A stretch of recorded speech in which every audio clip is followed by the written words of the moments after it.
자, 그럼 첫 번째, 로그인 유저의 인증 토큰 생성 API 콜부터 생성해 보겠습니다. API 콜 메뉴에 Add 버튼을 선택하고 API 콜 생성을 선택합니다. 그럼 API 콜을 설정하는 메뉴들이 나옵니다. 먼저 API 이름 작성 방법은 다른 변수 이름과 동일하게 소문자를 시작으로 단어가 구분이 되도록 대문자로 입력하면 됩니다. 저는 인증 토큰 생성이라는 뜻으로 OS 토큰 제너레이팅으로 작성해 주겠습니다.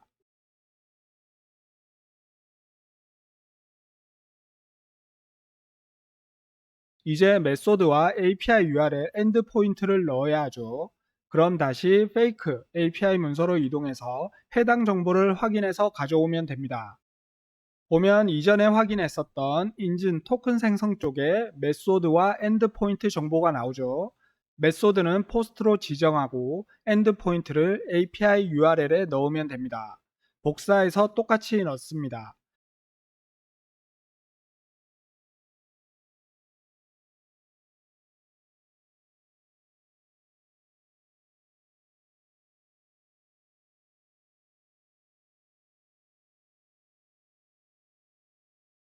그 다음 헤더, 바디, 베리어블 탭을 각 설정해야 합니다. 그런데 어디에 다음 작업을 처리해야 될지 모르겠죠. 힌트는 API 문서에 있습니다. 새로운 인증 토큰 요청 섹션을 보면 컨텐츠 타입이 나오는데 URL encoded라는 형식으로 요청하라고 합니다. 헤더에는 이러한 타입을 설정하는 곳이 없고 바디에 보면 타입을 지정하는 드롭다운 버튼이 있습니다. 여기서 문서에 있는 폼 URL 인코드가 있는 걸 알 수 있죠. 네, 바디 탭에서 다음 작업을 수행하면 될 것 같습니다. 타입을 동일하게 설정합니다. 잠시 여기서 body라는 곳은 이전 강의에서 설명했다시피 API 서버로 요청하는 본문으로 다시 말해 요청할 데이터를 작성하는 서류라고 이해하면 됩니다. 그리고 지금 지정한 form URL encoded라는 타입은 단어에서 유추할 수 있듯이 입력된 폼 양식을 encoding, 즉 암호화시켜 요청한다는 뜻으로 로그인 유저의 인증 토큰을 생성 시에는 전송하는 유저네임과 패스워드, 클라이언트 아이디 등의 정보는 보안적으로 매우 중요한 개인정보가 담긴 데이터이기 때문에 암호화하지 않으면 탈취될 위험이 있겠죠. 그래서 이 페이크 API 서비스뿐만 아니라 다른 API 서비스도 마찬가지로 보통 인증 토큰 생성을 요청할 때 폼 인코딩 타입으로 본문을 보내도록 해야 합니다. 다음은 스코프, 그랜트 타입, 유저네임, 패스워드, 클라이언트 아이디 정보를 플러터 플로우에선 하단 파라미터에서 생성해 주면 됩니다. 좌측에는 키 값이고 우측에는 밸류 값이죠. 우리가 앱 스테이트를 생성하는 방식과 동일하게 설정해 주면 됩니다. 문서에 있는 키 값들을 그대로 복사해서 네임에 붙여 넣어 줍니다.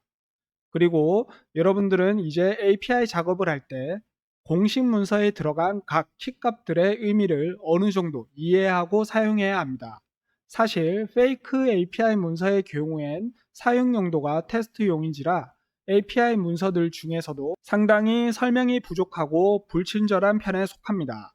유명한 API 서비스의 경우엔 상당히 구체적인 것도 있고 그렇지 않은 API 문서가 있기 때문에 그런 부분들을 감안해서 우리는 불친절한 API 서비스 문서에 대비해서 각 API 문서를 이용한 API 앱 개발 시 사용되는 단어를 미리미리 이해해 두는 게 도움이 될 겁니다.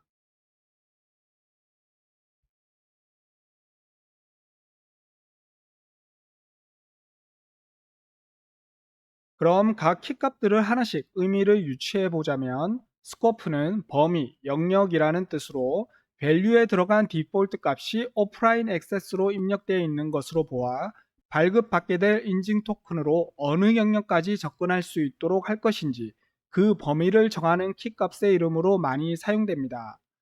페이크 API의 인증 토큰의 사용 범위는 오프라인으로 지정되어 있는데 말 그대로 유저가 온라인 상태가 아닌 오프라인 상태일 경우라도 해당 인증 토큰을 사용할 수 있도록 한다는 의미입니다. 조금 더 쉽게 풀이하자면 인증 토큰은 한 번 사용하고 폐기되는데 문서에 보면 리프레시 토큰을 응답받을 수 있다는 걸 알 수 있죠. 이 리프레시 토큰은 만료된 토큰들을 자동으로 폐기시키고 다시 새로운 액세스 토큰을 발급받도록 도와주는 토큰 데이터입니다. 즉, 오프라인 상태에서도 언제든 새 액세스 토큰을 받아서 사용할 수 있는 여건을 만드는 스코프 방식이 바로 오프라인 액세스라고 이해하시면 됩니다. 다음 그랜트 타입은 그랜트, 즉 인증 및 권한 위임이라는 뜻으로 발급될 인증 토큰을 생성하기 위해 유저로부터 권한을 위임받았다는 의미입니다. 쉽게 말해서 밸류 값에 패스워드라고 되어 있죠. 유저의 패스워드를 통해 인증 토큰을 생성할 수 있게 된다라고 이해하시면 됩니다. 자, 다음 유저네임은 유저의 계정을 뜻하고 패스워드는 비밀번호겠죠. 클라이언트 아이디는 나의 앱의 식별 정보를 뜻하는데 이 식별 정보를 통해서 API 서버와 통신을 하게 됩니다. 보통 API 서버 측에 클라이언트 정보를 등록하는 과정을 진행하는데 이때 나의 앱과 통신할 수 있는 고유한 클라이언트 아이디와 시크릿 아이디를 발급받게 됩니다. 하지만 페이크 API 서비스는 문서에 나와 있다시피 클라이언트 등록 과정 없이 제공된 클라이언트 아이디를 사용하는 것으로 퉁치고 있죠. 네, 그리고 이 페이크 API를 사용해서 테스트하는 모든 앱들은 저 클라이언트 아이디만 이용해주면 됩니다. 자, 요청 시 들어가는 내용이 어떤 의미인지 둘러보았습니다. 즉, 내가 인증 토큰에 필요한 내용을 바디 본문에 작성해서 API 서버로 요청하면 인증 토큰을 생성해서 응답을 보내준다고 이해하면 되겠죠. 자, 이어서 밸류 소스에선 우리가 액션에선 간간히 보았던 스페시픽 밸류와 from valuable 두 가지 선택 사항이 있죠. 유저가 입력한 개인정보로 인증 토큰을 생성해야 하니 당연히 변수로부터인 from variable로 지정하고 바로 옆에 연결될 변수는 이 파라미터에 연결할 변수를 생성하는 곳입니다. 눌러보면 변수 생성 메뉴가 있고 선택하면 파라미터 네임과 동일한 변수 이름이 자동 생성됩니다. 5개 파라미터 모두 from variable로 지정해서 동일한 변수 필드를 생성해 줍니다. 자, 그럼 이 생성된 변수들을 정의해야 하는데 바로 body 탭 옆에 variable이 있습니다. 이동해 보면 body의 파라미터에서 매칭해서 생성한 변수가 자동으로 생성된 걸 알 수 있죠. 여기서 각 변수의 데이터 타입과 디폴트 값을 정의할 수 있습니다. 문서를 보면 scope, grant, username, password, client ID 모두 문자열 타입이죠. 전부 스트링으로 지정하겠습니다. 그리고 아직 우리가 앱 페이지를 생성하지 않았으니 각 변수에 입력될 값이 없기 때문에 테스트가 안 되겠죠. 따라서 API 응답 테스트를 위해 전부 공식 문서에 있는 값들로 디폴트 값 란에 일치되도록 넣어 주겠습니다. 특히 이메일 계정 4개 중 1번과 2번은 토큰 만료가 5분밖에 되지 않으니 3번과 4번으로 디폴트 값을 넣어 줘야 우리가 개발하는 동안 토큰 액세스 만료가 되지 않겠죠. 1번과 2번은 5분 뒤에 로그인이 풀려 매번 로그인 과정을 또 진행해야 하기 때문에 나머지 API 콜 테스트하기에는 적합하지 않을 것 같습니다.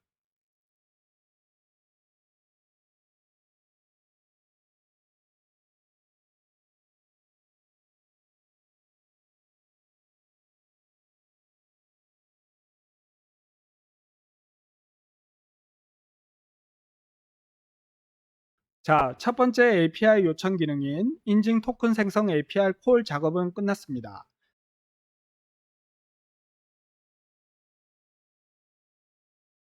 그럼 콜 데피니션 탭 옆에 있는 리스폰스 테스트 탭을 선택해서 응답 테스트를 진행해 보겠습니다.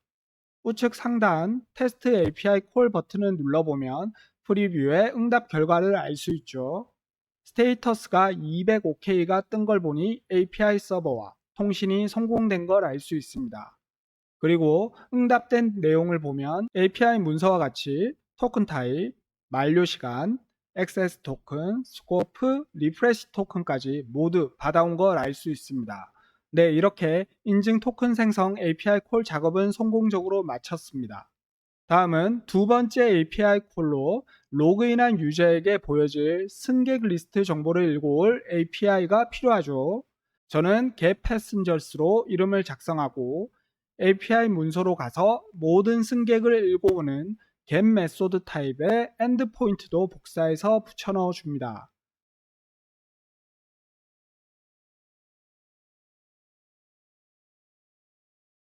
자, 그런데 인증 토큰에 대한 설명은 문서에서 볼 수 있었지만 이번 엔드포인트에 관한 내용이 API 문서에 설명이 없죠.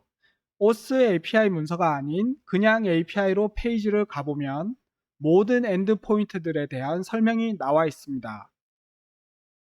자, 내용을 확인해 보면 이 엔드포인트로 API 요청을 하면 10,000명 이상의 승객 데이터를 읽어올 수 있고 페이지 매김, 즉 페이지 네이션을 지원한다고 하네요. 그리고 요청을 했을 때 받게 될 데이터의 구성을 보면 승객의 아이디, 이름, 여행 횟수, 항공사 정보 등의 데이터를 응답 바디에 담아서 응답을 주는 것 같습니다. 그런데 이외에 요청하는 방법이 별도로 안 보이죠. 자, 이같이 불친절한 페이크 API 문서처럼 세부 요청 방법이 없는 경우 엔드포인트를 잘 보아야 합니다. 자, API 개념 강의 때 URL에서 물음표를 기점으로 우측이 쿼리 파라미터, 즉 API 서버에서 데이터를 읽어올 때 요청하는 세부 요청문이라고 했습니다. 물음표 바로 뒤에 있는 쿼리 파라미터인 페이지는 0이고 두 번째 쿼리 파라미터인 사이즈는 10이라고 기본값이 들어가 있죠. 엔드포인트 자체에선 0번 페이지에서 10개의 사이즈, 즉 아이템을 요청한다는 것입니다.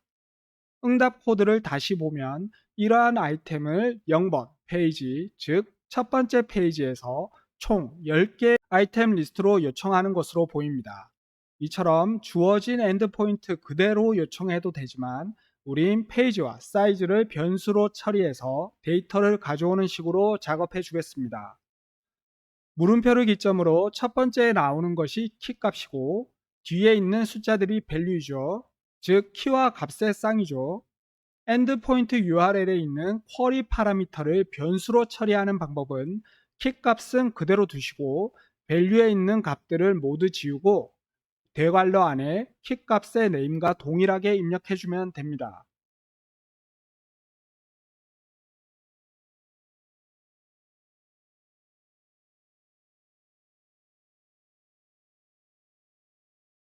자, 엔드포인트 URL 변수 처리는 끝났고 다음 API 서버로 요청을 할 땐 항상 헤더에 요청자의 인증 정보를 같이 실어 보내야 합니다.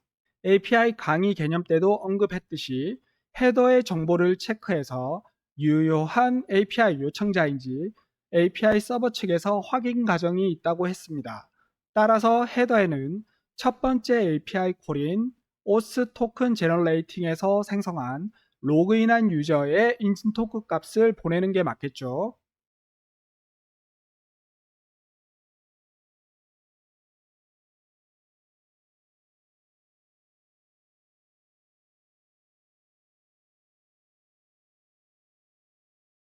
헤더 문서를 작성하는 방법은 앞에는 authorization이라고 입력 후 콜론을 넣습니다.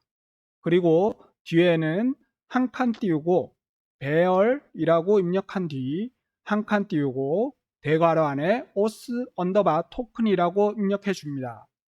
authorization은 권한이란 뜻이고 배열은 토큰 인증 방식으로 소유자라는 뜻이며 대괄호는 앞서 배웠다시피 변수를 처리하는 방식이죠. 그 괄호 안에 로그인한 유저의 인증 토큰을 넣어서 보내면 됩니다. 즉, 방금 생성한 헤더문의 의미는 API 서버 측에 이 토큰의 소유자에게 권한을 부여해줘 라고 해석할 수 있겠죠. 자, 이것이 API 요청문의 헤더를 작성하는 양식이니 잘 기억해 두시길 바랍니다. 다음은 쿼리 파라미터를 작성해 주어야 합니다. 엔드포인트에서 사용된 쿼리 파라미터는 페이지와 사이즈 두 개였죠. 두 개의 쿼리 파라미터의 키 값을 생성하고 밸류 소스는 변수로부터 밸류를 가져올 거니 from variable로 해줍니다. 그리고 연결할 변수도 동일한 이름으로 생성해 주면 되겠죠. 자, 다음 variable 탭으로 이동해서 이 API 콜에서 사용할 모든 변수를 생성합니다. 쿼리 파라미터와 연결할 페이지와 사이즈가 있죠. 페이지와 사이즈 모두 밸류 값의 데이터 타입이 정수입니다. 즉 인티저로 맞춰 주겠습니다. 그리고 헤더 쪽에 오스 토큰도 변수로 만들었으니 동일하게 생성합니다.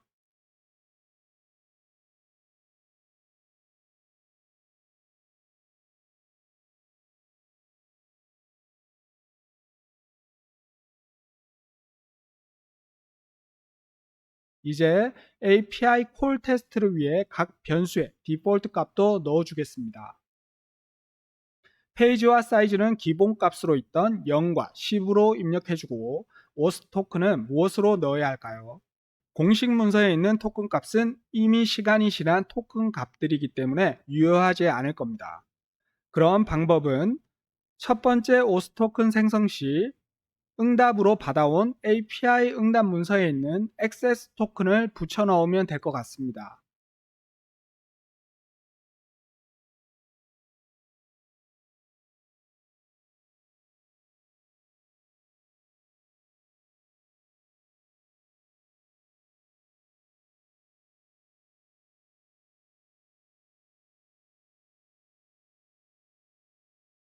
자, 두 번째 승객 정보를 받아올 API 콜 생성도 마쳤으니 테스트해 보겠습니다.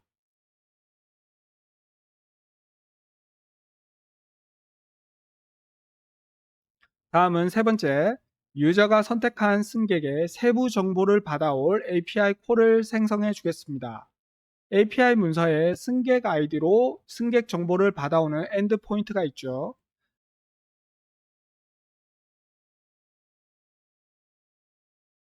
응답 성공 시에 받아올 예제, 바디 데이터를 보면 첫 번째 아이디 키값이 보이죠. 아마 유저가 선택한 승객의 아이디를 통해 해당되는 승객 세부 정보를 이렇게 받아오는 것 같습니다. API 이름은 getPassengersDetails라고 입력하고 메소드 타입은 get, 그리고 엔드포인트를 그대로 복사해서 넣으면 되겠죠.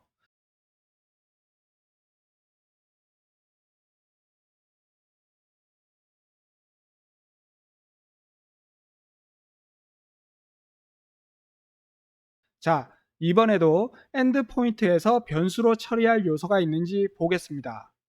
제일 뒤에 있는 id 부분이 유저가 선택한 값이기 때문에 변해야 될 것 같습니다. 앞에 콜론은 지우고 대괄호로 id를 감싸줍니다. 그리고 헤더문은 getPassengers와 동일하게 유저의 인증 토큰으로 넣어주면 됩니다.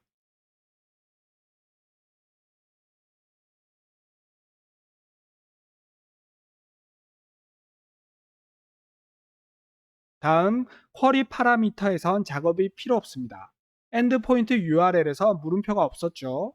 즉 이번 API 콜에서는 쿼리 파라미터가 필요 없다는 이야기입니다. 따라서 변수만 잘 설정하면 될 것 같습니다.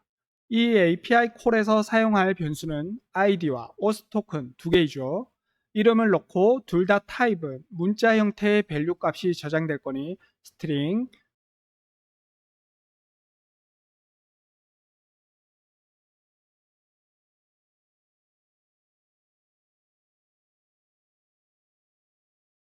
그리고 디폴트 밸류의 ost 토큰은 두 번째 API에 넣었던 기본 값을 그대로 적용하면 될 것 같고,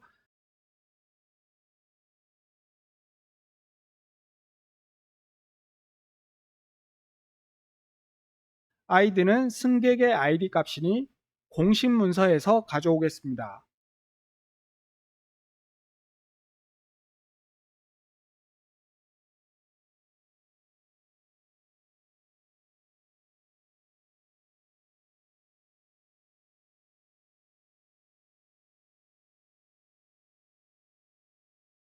자, 세 번째 API 콜 작업도 끝났으니 테스트해 보겠습니다. 네, 이번에도 성공했죠. 자, 다음은 네 번째 API 콜로 승객 이름을 수정해서 업데이트할 업데이트 패신저 네임입니다.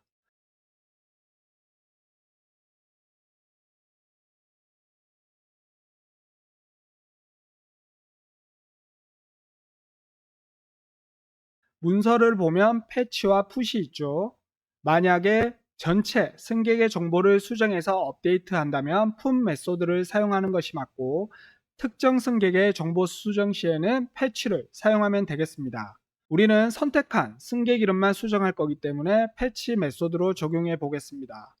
그리고 엔드포인트가 이전에 사용한 엔드포인트와 동일하죠. 이전 API 콜의 엔드포인트가 이미 아이디가 변수 처리가 되어 있으니 그대로 가져와 붙여 넣어 줍니다.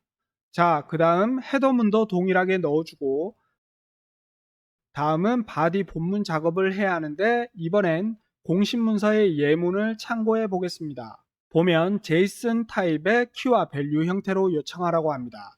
자, 우리도 이름만 수정할 거니 동일하게 작업해 주면 될 것 같습니다. 타입 리스트 중 JSON으로 지정하고 하단 코드에 예제문을 그대로 복사해서 넣어 주겠습니다. 자, 그런데 밸류 부분은 어떠한 승객 이름을 수정할지 모르기 때문에 변수로 처리해야 되겠죠. 즉, 베리어블 탭으로 먼저 가서 변수들을 모두 정의해 줍니다. 기존 아이디와 오스 토큰 변수를 동일하게 만들어주고,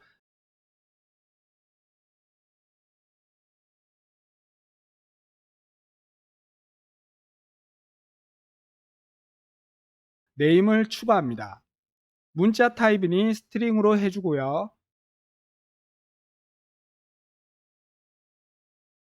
디폴트 값도 앞서 넣었던 아이디와 오스 토큰 넣어주고,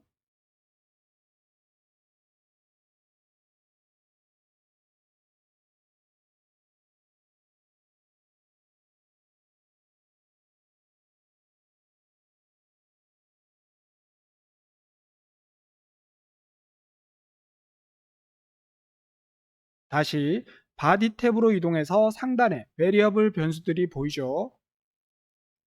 기존 이름을 삭제하고 value 다운표 안에 끌어다 넣어주면 됩니다.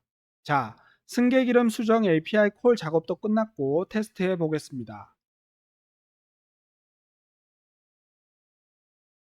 네, 성공했죠.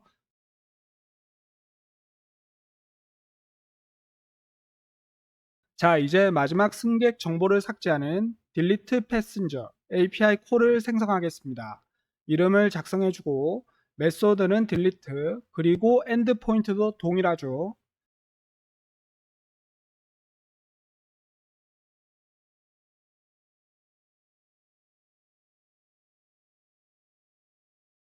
헤더 탭 작업은 동일하게 또 넣으면 되고요. 이번에도 엔드포인트에 물음표가 없으니 쿼리 파라미터 작업은 별도 필요 없겠죠. 마지막 베리어블 변수는 아이디와 토큰 외에는 없으니 동일하게 작업해 주고요. 아마 유저가 삭제할 승객 아이디로 API가 작동되는 것 같습니다.